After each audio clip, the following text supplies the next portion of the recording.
Vamos entonces a ver cómo podemos terminar este tema de la purificación, ¿no es cierto? Eso seguimos en la página 120, sí. 121, ¿no?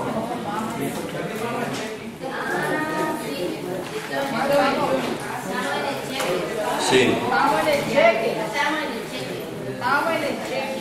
¿El cheque en blanco? Sí. Eso. Bueno, ya hicimos el cheque, listos, de acuerdo. Entonces, después, ustedes ven, vamos a empezar el punto D. Cómo Jesús, en la última cena, tomó pan, o sea, nosotros, lo bendijo, lo partió en la partida. El ser partido no es tan fácil, ¿no? De eso hay que aprender tomar la cruz. Bien, entonces lo repartió. Esto de repartirlo es que nos manda a la misión, ¿ven? Entonces miremos el segundo párrafo. No podemos permanecer. ¿Quién lo lee? No podemos permanecer toda la vida encima del Tabor. El Tabor es muy bonito y allá Pedro quería quedarse y Jesús le dijo: no, camine, que eso hay que pasar por la cruz, bajemos. Ni plantar nuestras tiendas para establecernos definitivamente junto a Jesús. El Evangelio habla muy claramente que Jesús llamó a sus discípulos para que estudiaran con él y para luego enviarnos a evangelizar. El que ha estado al lado de Jesús no permanece inactivo, sino que comienza a darse a los demás. Sí, eso de ser apóstol, si lo llevamos todo muy en el corazón, si somos discípulos de Jesús. El signo que nos garantiza que hemos encontrado a Jesús es que vamos a buscar a otros para que también lo conozcan y lo sigan. Quien no lo ha descubierto comparte su hallazgo con otros. No puede dejar de hablar de lo que ha vivido. Salte ese parrafito. Ahora bien, entre más hayamos sido partidos, más repartidos seremos. ¿ven? Entre más partidos, más crucificados, entre más hayamos tenido problemas así, pero con serenidad, más repartidos seremos, más misioneros. Entre más hayamos sido purificados, alcanzaremos para más personas. Un pan entero solo puede ser comido por una persona, pero cuanto más se parta, tanto más podrán participar de él. Este es el fin de la purificación, la multiplicación. Bien, entonces vamos a ver cómo nosotros somos pan que alimenta también, que nuestro ejemplo, nuestra vida, nuestra manera de ser ayude a los demás. Vean, pasemos a la pregunta de la página siguiente. ¿Cuál puede ser nuestra actitud? Desprendimiento, disponibilidad. Nos cuesta trabajo eso. A mí me toca trastear otra vez ahora. Ayer me llamó el arzobispo. Me dio una pereza. Y me da porque hace 2 meses me llegué con el chivo de Jamundí para poderme empacar los libros y coger para otra parte, ahí para San Pablo. Entonces, para San Pablo, es una parroquia vecina, donde está el padre Norbey. Pues a mí me da pena, yo estaba muy contento ahí, pero bueno.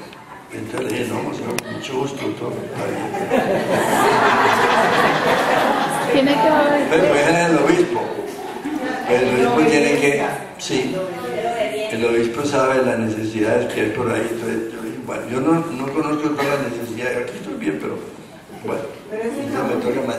No, aquí en San Pablo es una parroquia vecina donde estoy, ahí cerca de Santa Mónica Popular. Bueno, desprendimiento, disponibilidad, no acomodarse, saber desacomodarse, ¿no es cierto? Sí. Bien. En el desprendimiento, abajito dice: no cuenta tanto lo que damos ni su calidad, sino la entrega total, la calidad de nuestro dormir. Y ahora sigue un texto que Jesús, que Marcos pone en capítulo 12, que un día Jesús estaba en las alcancías del templo y todos daban limón. Y entonces los ricos echaban morrocotas, ¿no? De oro, pues. Y llegó una viuda y echó unas laticas. ¿Se acuerdan? Sí. Y Jesús dijo, esa viuda echó más que todos. ¿Cómo? ¿Cómo echó más que todos? Llevaron unos centavos. Sí. Dice Jesús, abajo dice, esta pobre viuda ha entregado más que los demás, porque ella ofrendó todo cuanto tenía para dar. Ay. No se mide por la cantidad, sino por la calidad. ¿Listos? Bueno, página siguiente. Leamos las parábolas del Evangelio. Las parábolas del Evangelio nos muestran claramente este aspecto. Quien ha encontrado la perla preciosa. La perla preciosa es el reino, ¿no es cierto? Es a Jesucristo, es el seguimiento de nuestro Señor, la alegría. Espero que ustedes en este curso que están teniendo vayan descubriendo todo eso y su fe los motive a eso. He encontrado yo estas motivaciones fundamentales que me mantienen generoso en la pastoral. Sí. ¿Quién ha encontrado? Quien ha encontrado la perla preciosa vende todas sus posesiones para adquirir la única perla de verdadero valor. Sin embargo, hemos de notar muy bien que el hombre no se desprende para encontrar, sino porque ha encontrado. Por tanto, nunca es aconsejable desprendernos de nuestras cosas para encontrar al Señor. El proceso es inverso.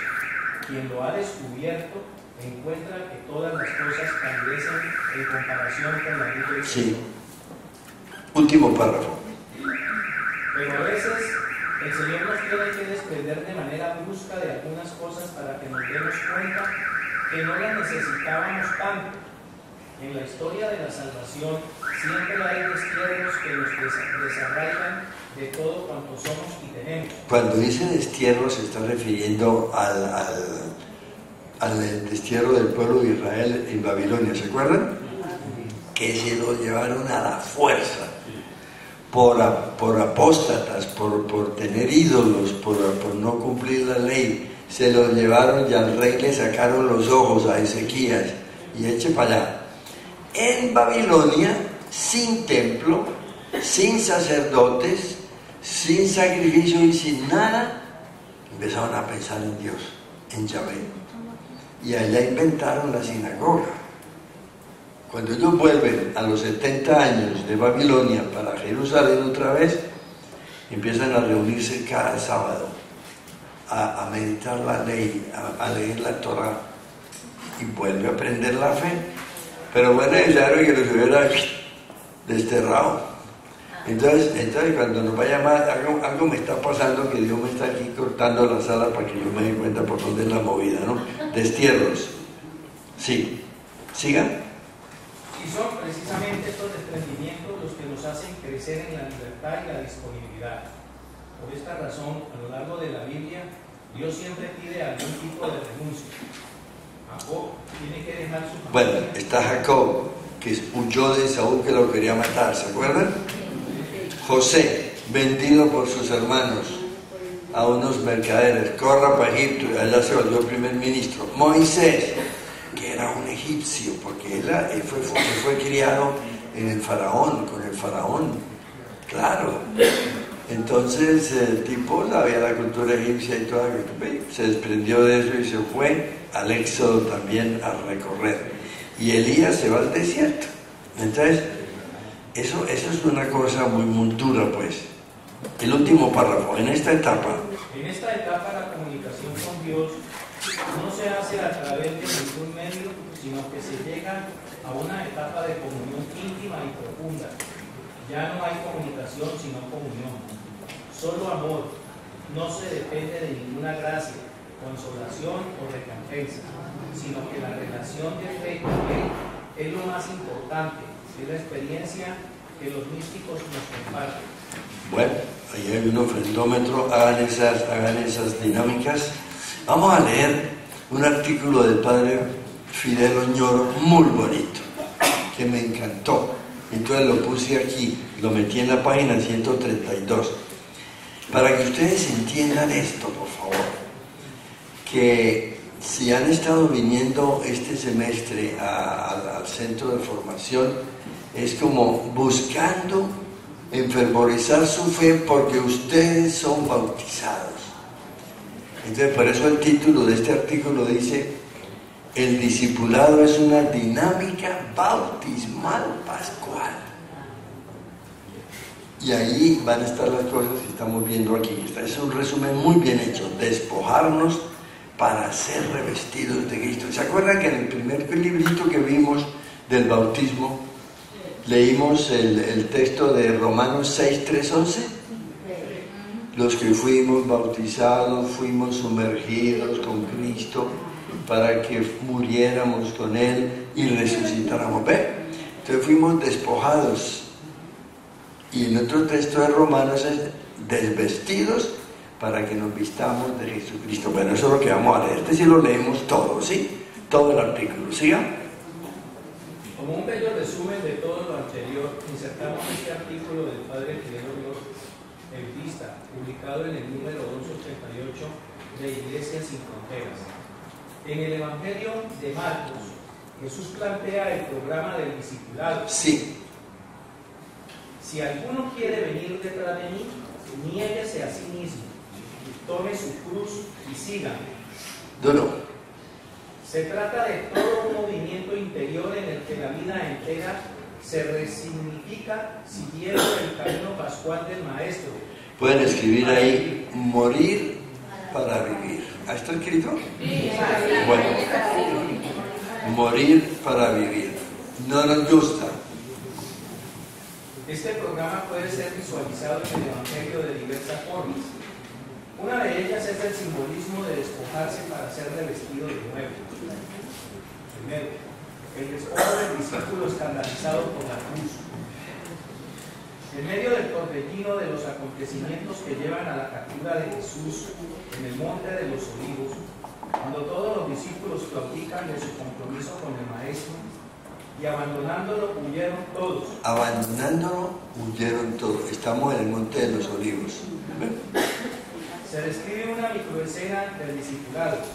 Un joven le seguía cubierto solo con un manto y lo detiene, pero él, dejando el manto, se escapó desnudo. Todo el artículo va a girar en torno a eso, en torno al manto, despojarse del manto. Miren ustedes para que comprendan cómo el Evangelio usa tantos símbolos. Es el manto. Vamos a ver, el Padre sabe mucho de eso, que él es experto en Biblia. Un joven le seguía cubierto solo con un manto y lo detiene, pero él, dejando el manto, se escapó desnudo. Sigamos. La fuga del joven ilustra el núcleo del drama. Él era primero un joven, en griego Neaniscos. Es decir, una persona en edad de la toma de decisiones fundamentales para la vida. ¿Ven? Una edad en que se toman las decisiones, como San Francisco a los 20 años, cuando dejó toda su vagabundería y se entregó a Jesucristo. San Antonio, el primero de los monjes del siglo IV, también en la adolescencia dejó todo para seguir a Jesucristo. Segundo, también era un seguidor, más exactamente uno que le seguía junto con la comunidad. Pues bien, para evitar su captura, en un gesto desesperado se despoja del manto en que estaba envuelto. Esto tiene dos implicaciones. Primero, sabiendo que el vestido en la Biblia indica la identidad y la dignidad de la persona, es una deliberada y cobarde renuncia al discipulado. Segundo, él evita a toda costa el arriesgar y perder su vida por el Maestro. Viene a la memoria la enseñanza de Jesús: el que quiera salvar su vida la perderá, pero el que pierda su vida por mí y por el Evangelio la salvará. Bueno, primer punto. Segundo, el camino del despojo del discípulo.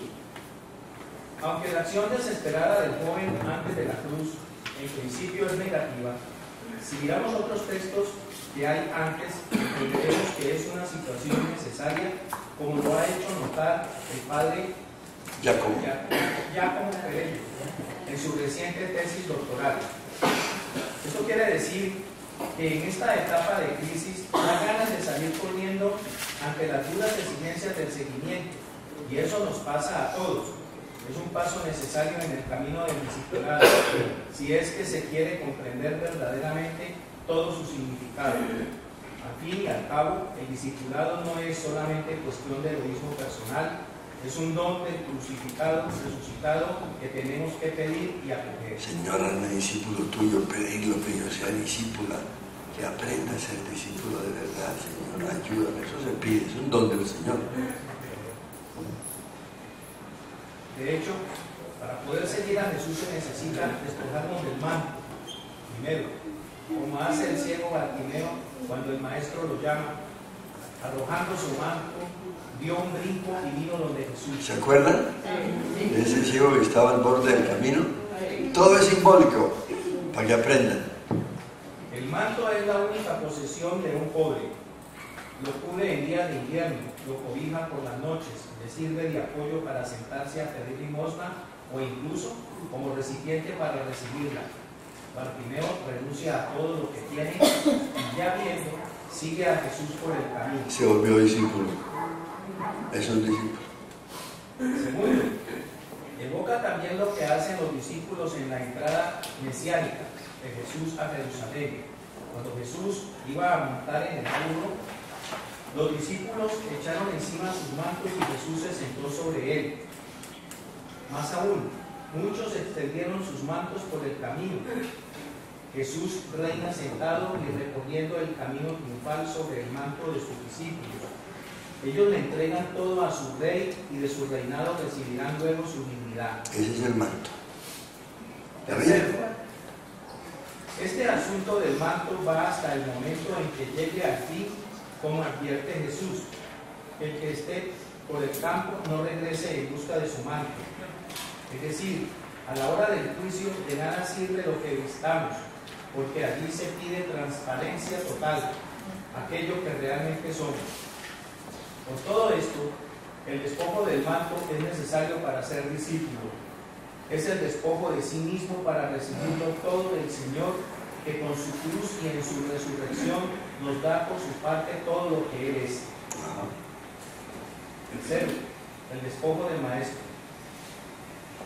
Si observamos ahora el relato de la pasión de Cristo, según Marcos, notaremos que en el momento fatídico de la crucifixión se omiten todos los detalles sobre los esclavos o los horrendos dolores sobre los clavos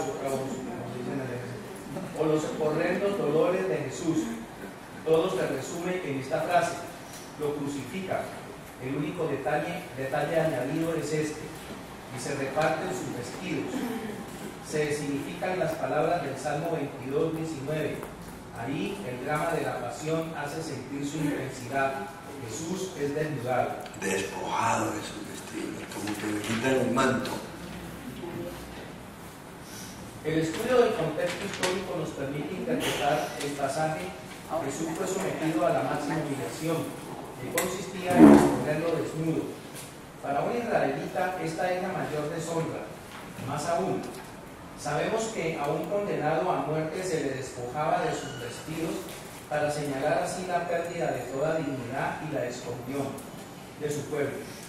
Como 6 horas pasó Jesús en este estado, y su despojo físico pasó luego a ser despojo moral, llegando al colmo vergonzoso cuando sus adversarios pongan en círculo su experiencia de Dios. Otra voz.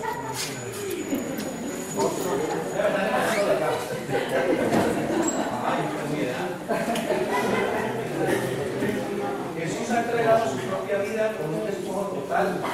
¿Y nosotros qué? A ver, indicando que está leyendo nomás.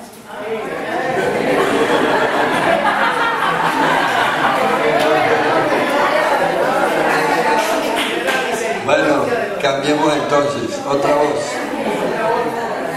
4. El revestirse de Jesús y del discípulo. Aquí sigue el artículo sobre el asunto del vestido.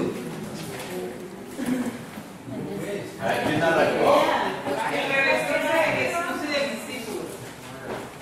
Lo interesante de toda esta historia marcana, es decir, de Marcos, está precisamente al final. En la mañana de Pascua nos encontramos con un revestirse. Una vez que han pasado los crueles acontecimientos, nos encontramos por segunda vez a un joven vestido con una túnica blanca. Marcos 16:5. Un despojo y un revestirse enmarcan la pasión de Cristo. Efectivamente, si observamos atentamente el Evangelio de Marcos, notaremos que justamente antes y después de la cruz se menciona la presencia de un joven. Marcos 14:5 y 16:5. Las características del joven nos remiten al Cristo Pascual. Primero, está sentado, signo de triunfo y estabilidad. Todo lo contrario de la fuga. Segundo, está a la derecha, detalle que evoca el mesiánico Salmo 110:1. Siéntate a mi derecha hasta que haga de tus enemigos estrado de tus pies. Y, por tanto, la exaltación de Cristo. Tercero, está con una túnica blanca que nos remite al relato de la transfiguración.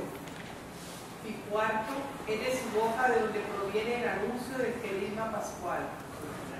En pocas palabras, aquel que fue despojado de todo y participó también mediante su entrega absoluta, ha recibido del Padre toda su gloria y dignidad.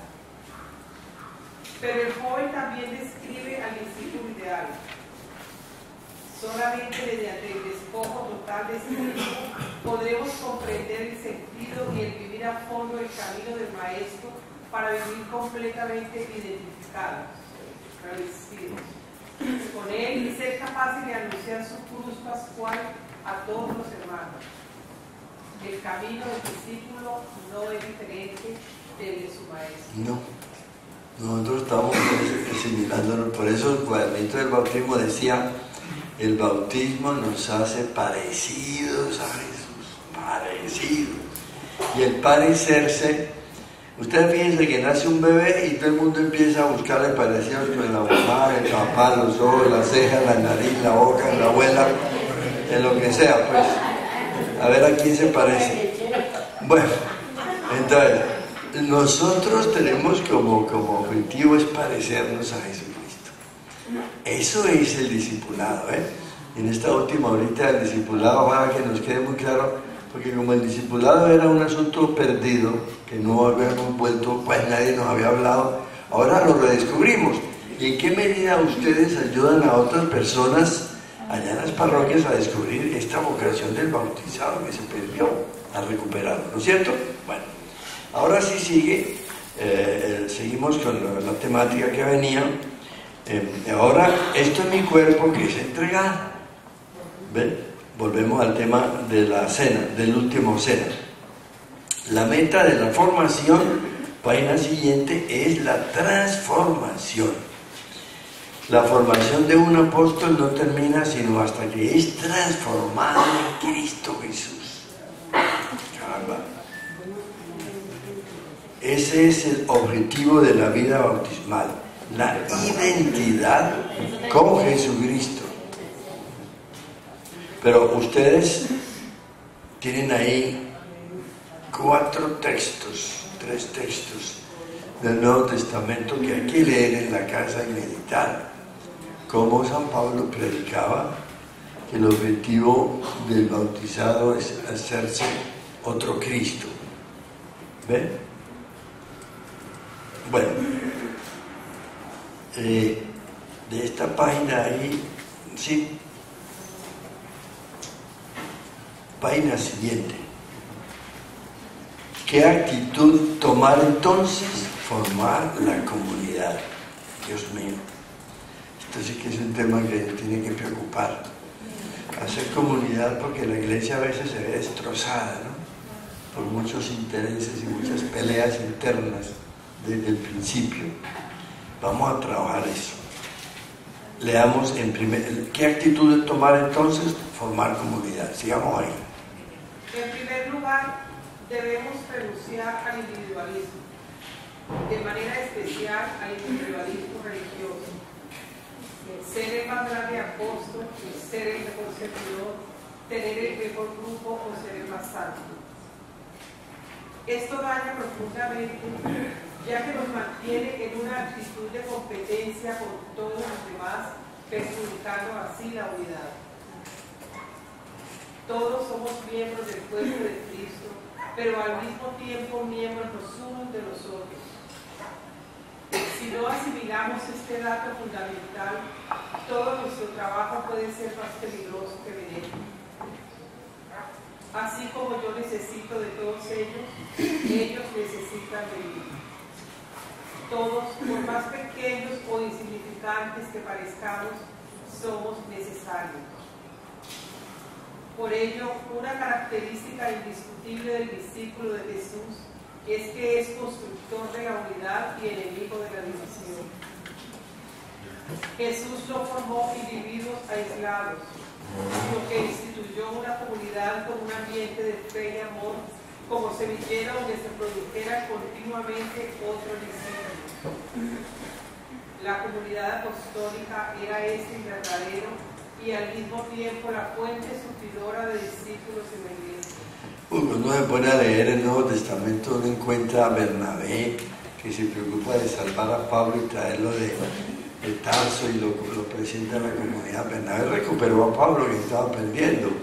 Después se convirtió. Ese librito que ustedes están comprando de la vida de Pablo les va a enseñar eso. Por ejemplo, ese es muy bonito, porque pone un periodo de Pablo después de que encuentra a Jesucristo de silencio. 13 años, porque Pablo no hace mayor cosa. Está reflexionando, está conociendo a Jesucristo o recibiendo experiencias místicas. Cuando Bernabé lo recupera, entonces ya lanza al apóstol. A eso tomó tiempo. Son 4 periodos en la vida de Pablo. Léanla con cuidado para que ustedes aprendan también cómo los caminos de nosotros van por ahí. Bien, comunidad de líderes.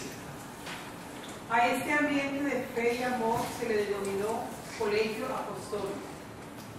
Por colegio no debemos entender una institución docente, sino una comunidad donde todos, guiados por un mismo espíritu, son corresponsables de llevar a cabo en común la obra iniciada por Jesús.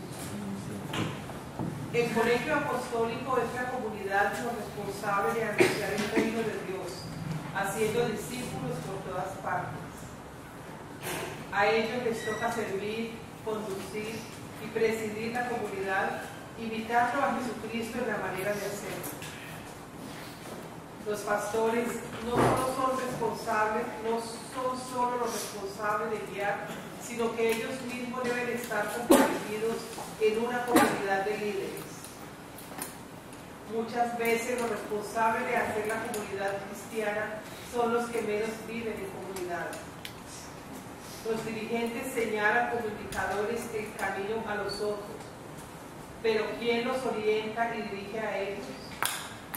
Generalmente enseñan, pero ¿dónde siguen siendo enseñados? Siempre están dando, pero ¿dónde reciben? ¿Qué hacen para renovarse y crecer en la vida del Espíritu sin agotarse? Sin agotarse, nos gastamos, tenemos que estarnos recauchando.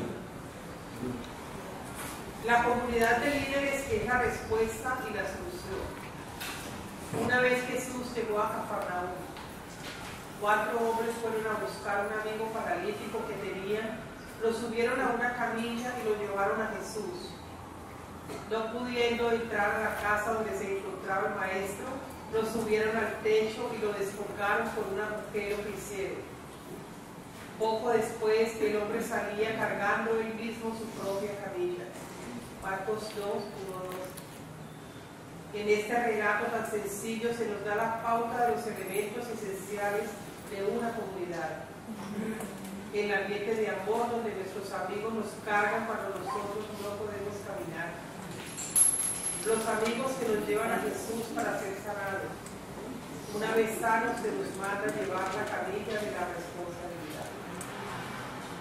Para saber si de verdad tenemos comunidad, cada uno de nosotros puede responder estas preguntas? Lo vamos a responder en la casa en silencio, sí, pero leámoslas. ¿Tenemos 4 verdaderos amigos? ¿Cuento incondicionalmente con 4 a los que yo les importo más que cualquier cosa? ¿Hay 4 personas comprometidas realmente a llevarme a Jesús? Cuando caigo, ¿tengo 4 que me levanten? Cuando me desanimo, ¿hay 4 que me reconforten? Tengo 4 confidentes con quienes puedo abrir mi corazón con sus luchas, éxitos, fracasos y tentaciones. Es el equipo de revisión de vida. Entonces ahora viene otra pregunta al revés. A ver si nosotros estamos abiertos con los demás, ¿no? Mírenlas. Y al contrario, tengo que hacerme las mismas preguntas. ¿Soy incondicional de 4 personas? ¿Hay 4 personas que pueden tocar a la puerta de mi casa a cualquier hora? ¿Hay 4 personas que en dificultades económicas recurrirían a mí? ¿Hay 4 que saben que ellos son más importantes para mí que mi trabajo, descanso o planes? Acompaño y cargo, me responsabilizo a 4 personas, llevándolas a Jesús, cueste lo que cueste, me pase lo que me pase. Si un dirigente no brota de una comunidad, ¿de dónde va a salir? Si no ha vivido por dentro todo lo que es una comunidad, ¿cómo va a servirla y dirigirla? De allí la visión pastoral de Jesús de instituir la comunidad. Los apóstoles, antes de dirigir la comunidad, fueron enseñados en comunidad. Bueno, esta es la camilla para que ustedes se acuesten ahí o se hagan cargar, oigan. Porque el librito es muy práctico. El librito es muy práctico. Bueno, ahora viene por último, coman todos de él, ¿ven? Entonces ya esta parte pues ser entregados así. Así como el pan eucarístico es comido, el discípulo de Jesús es comido también. Esto significa que se gasta en favor de los demás. Es como una vela que se desgasta con tal de alumbrar a otros. Ser comido significa estar al servicio de los demás y entregar la propia vida con tal que los demás vivan. Existen diversas pinturas del buen pastor. De manera especial, todos conocemos las clásicas de Rafael y de Murillo, donde se nos presenta un tierno pastor abrazando románticamente a una oveja. Las estatuas que nos presentan al pastor son tan barrocas y velosas que están muy lejos de la realidad. Hace tiempo visité una exposición de un pintor flamenco que tenía un cuadro del buen pastor muy diferente a todos los que yo antes había visto. En el fondo se veía un rebaño de ovejas comiendo un verde pasto junto a un arroyo cristalino que descendía de una montaña. Al frente se representaba un lobo malherido que con su mirada asesina se alejaba de un agonizante pastor que tenía su ropa desgarrada y ensangrentada. En verdad, este cuadro tan crudo es mucho más cercano a la realidad. El buen pastor es el que da la vida con sus ovejas. Juan 10, 16. Es distinto este dibujo del pastor, ¿ven? Aquí se acerca más a la realidad. Es muy interesante comparar a los malos pastores de Israel que nos presenta el profeta Ezequiel. Ay, ojalá saquen tiempo para leer el capítulo 34 de Ezequiel. Es duro ese capítulo, durísimo. Ahí salen todos los malos pastores que uno pueda... ahí lo tiene, en el capítulo 34, durísimo. Léanlo tranquilamente, oigan. Y si ustedes tienen algo de pastoreo, cuidado. Y cualquiera de nosotros. Bueno. Es muy interesante a los malos pastores de Israel que nos presenta el profeta Ezequiel en el capítulo 34, a la actitud del siervo de Yahvé que aparece en el profeta Isaías. Los malos pastores se aprovechan de las ovejas, beben su leche, se visten de su lana y se comen a la vapor. El siervo de Yahvé da su vida en favor de los suyos y muere para que otros sean curados y vivan en paz. Isaías 42, 1:7, 49, 1:6, 50:4:9, 52, 13:15. Un mal pastor siempre busca alguna ventaja de sus ovejas. Bueno, estamos terminando ya, ¿no es cierto? Miremos la página 145. La página 145, Jesús termina diciendo, hagan esto en memorial mío, ¿no? ¿Ven? O sea, el memorial no es hacer el rito, sino la entrega, el derramarse uno, es el darse uno a los buenos. En la página, enfrente de la página 146, está el examen de admisión. Ustedes se lo hacen en la casa solitos, ¿sí? A ver si el Señor los recibe de discípulos. Ahí está. Cada uno hágase su examen, por favor. Página 147, nuestra misión. ¿Ve? Entonces, este último capítulo, el Señor nos da su misión, ¿vean? Se confía en nosotros. Oiga, yo a veces me pongo a pensar qué arriesgado fue Jesús de darle a los seres humanos la misión que Él vino a desarrollar y que hizo también, ¿no? Eso ha habido de todo en la misión que Él confió a estos ministros en la iglesia y todo eso, ¿no? Bueno, entonces, bueno, eso es el tema de la página. Como el Padre me envió, así también yo los envío. Página 148, los llenó de Espíritu Santo y les dio la gran misión, hacer discípulos. Vayan, hagan discípulos a los pueblos de todo el mundo y bautícenlos. Ese texto fue de los primeros que vimos cuando empezamos el semestre. ¿Ven? ¿Se acuerdan? 3 pasos. Vayan, hagan discípulos y después los bautizan. Y yo les dije a ustedes, los apóstoles sí fueron, se perdieron por todas partes buscando a la gente,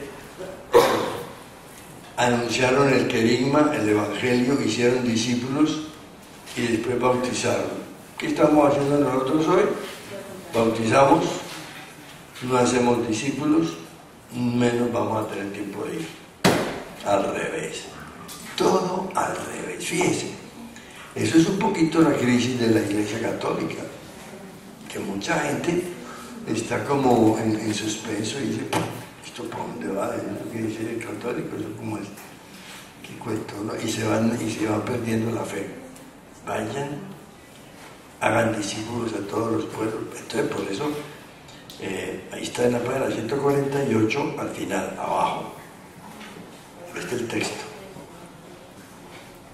Y enséñenles a guardar todo lo que yo les he mandado. Entonces, primero, tenemos que, como ustedes viven entre la gente, están muy habilitados para eso. Página 149. Ahí, formar discípulos como Él lo había hecho antes. Y después, recuerden el mandamiento. En la mitad de esa página 149, vayan, hagan discípulos míos a todos. Este es la gran comisión, hacer discípulos, ¿ven? Para que lo tengan en cuenta, por Dios. Leamos el párrafo que sigue. La orden fue. A este mandato se le ha llamado la gran comisión. La orden fue clara y expresa: hacer discípulos. Notemos que no se trata de un consejo o sugerencia, sino de un imperativo como el de no mentirás o amarás a tu prójimo como a ti mismo. Marcos 12:31. No es optativo, sino parte esencial de todo discípulo suyo. Enfrente de la página hay un párrafo que empieza por ser tan importante. Por ser tan importante este mandamiento, se le ha llamado la Gran Comisión. Sin embargo, tal vez se debiera llamar la Gran Omisión, porque no lo estamos. No lo estamos cumpliendo. La gran omisión. ¿Quién dijo omisión? ¿No ven?